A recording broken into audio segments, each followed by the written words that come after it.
बहुत और जहाँ तक के राय साहब की बात में बहुत सी बातें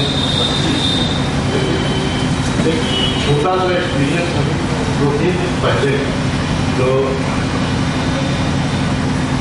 है ये कि आप क्रिमिनल जस्टिस सिस्टम में पहली बात थी क्या और लोगों को या जेल में जो लोग हैं उनको कैसे इंसाफ मिल रहा है, क्या वो इंसाफ जो मिल रहा है वो हमारे कॉन्स्टिट्यूशनल एस्पिरेशंस को पूरा कर रहा है। उसका एक छोटा सा एक्सपीरियंस 3-4 दिन पहले ऐसा हुआ था कि 93 में एक हमारे दोस्त हैं उनसे दरोगा जी ने रिश्वत मांगा और वो नहीं देना चाहते। उन लोगों से उनसे बात तो सुना कि यहाँ जो एसपी सिटी थे वो हमारे दोस्त थे, उनसे मैंने बात की। उन्होंने कहा कि ट्रैक करवाते हैं, आप लोग तैयारी के सब लोग अरेंज किया।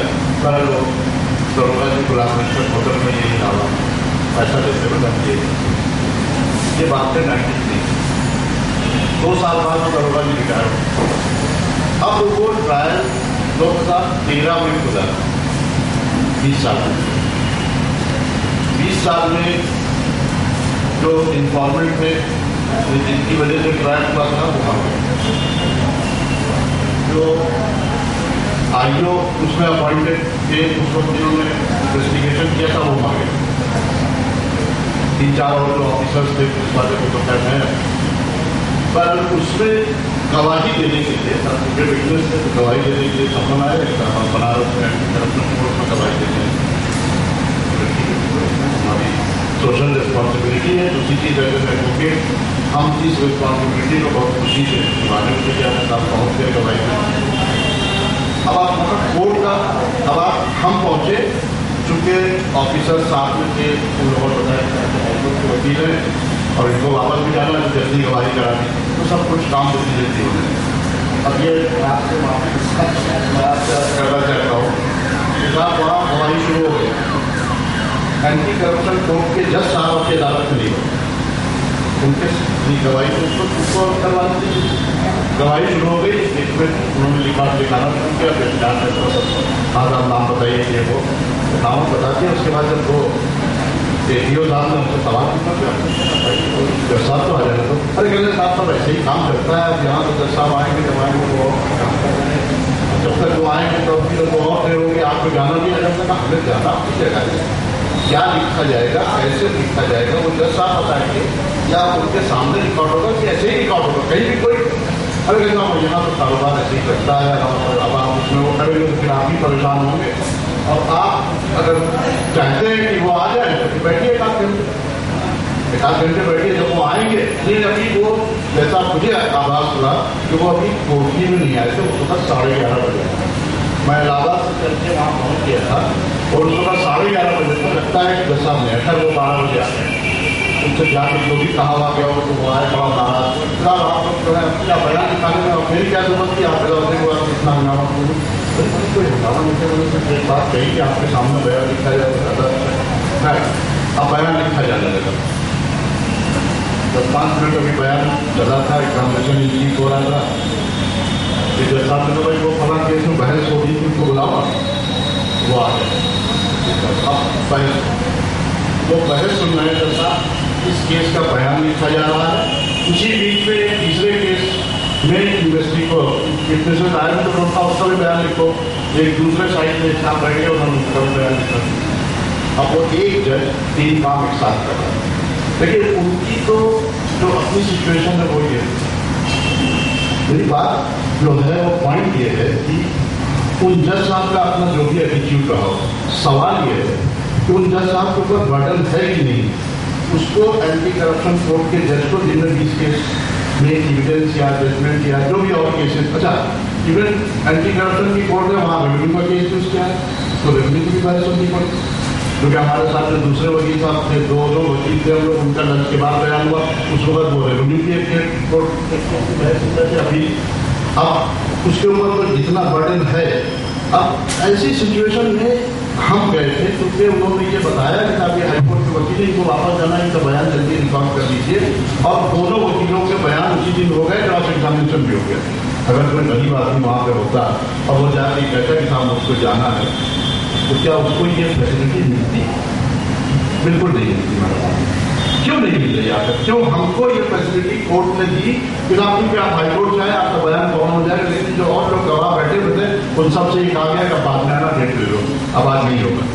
ये जो ओवर बर्डन कोर्ट है, आप उनसे उम्मीद करते हैं क्या कि वो प्रॉपर जस्टिस डिलीवरी सिस्टम में आपको कोऑपरेट भी कर रही है?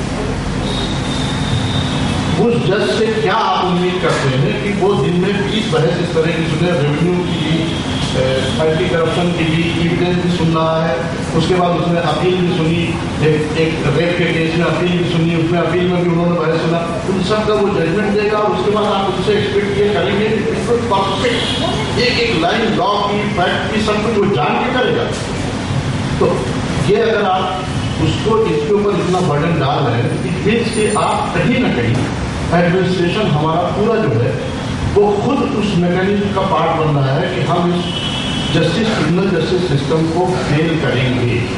क्योंकि जब तक ये फेल नहीं होगा, आपकी डिजाइन फुलफिल नहीं होती, पॉलिटिशियंस का अपना एजेंडा जो है वो फुलफिल नहीं होगा। इसलिए अगर कोर्ट्स आज फुल फ्लेज काम करने लगे, आज 20 साल के बजाय 2 साल में फैसला होने लगे, 1.5 साल में फैसला होने लगे, तो क्या होगा ये कि ये जो पॉलिटिशियंस आपको एक्सप्लॉइट करते हैं या उन गरीब आदमियों को इस बात के नाम पे कि हम तुम्हारा ये कराएंगे, तुम्हारा ये कराएंगे, तुम्हारा इस तरह से फायदा कराएंगे, वो सिस्टम उनके हाथ से निकल जाए।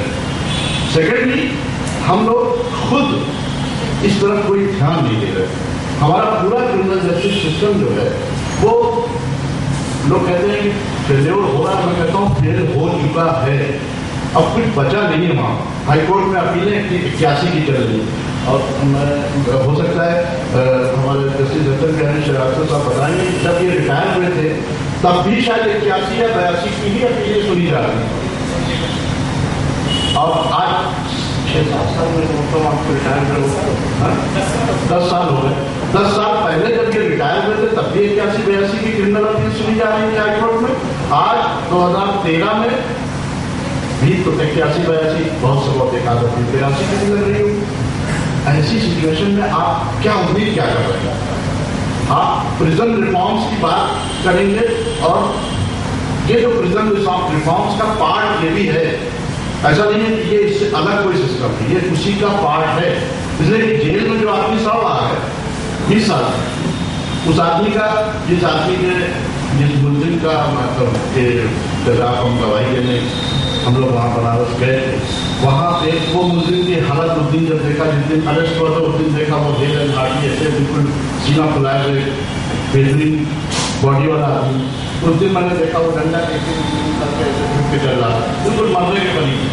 क्या अगर मान लीजिए वो झूठा फंसाया गया था तो, सच्चा फंसाया गया था तो इंसाफ हुआ कि नहीं? वो मर जाएगा, इन्फॉर्मेंट मर गया, आईओ मर गया, वो मुलजिम भी मर जाएगा, तो आपका इंसाफ कहाँ गया?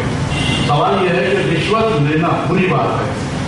वहीं अदालत में जब ये गवाही हो गई, पेशकार को उस मुलजिम ने 100 रुपए दिए कि भाई हमारा बयान तुमने लिखवा दिया लीजिए, अब 10 साल में बैठ बैठे बताइए इसका।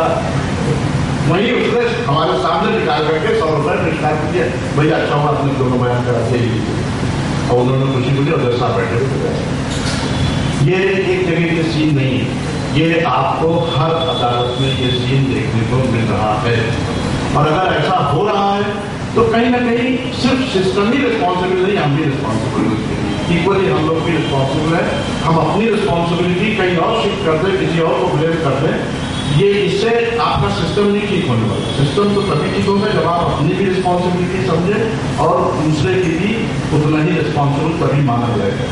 अब रही बात जहाँ तक हम लोगों के बहुत शॉर्ट में कि प्रिजन रिफॉर्म्स के सिलसिले में क्या होना चाहिए, कैसे हो रहा है, बहुत सी चीज़ें हैं, कई एक्ट हैं, इसके सिलसिले में हमारे भाई ने बहुत अच्छी बात भी कही कि साहब ये सब पुराना जो कॉलोनियल एज का जेल मेंबर चल रहा है वो आज भी हमारे यहाँ लागू है।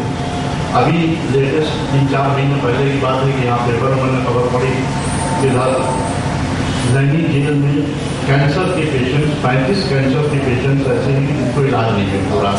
क्यों नहीं हो रहा? इसलिए नहीं हो रहा कि आप स्टेट गवर्नमेंट के फंड्स नहीं सैंक्शन होते। जो इलाज के लिए हॉस्पिटल के पास फंड होने चाहिए, जेल हॉस्पिटल के पास, वो स्पेशलाइज ट्रीटमेंट कैंसर का जो होना चाहिए उसके लिए उनके पास फंड नहीं अवेलेबल, इसलिए उनका ट्रीटमेंट रोक दिया गया। पहले दिन खबर आई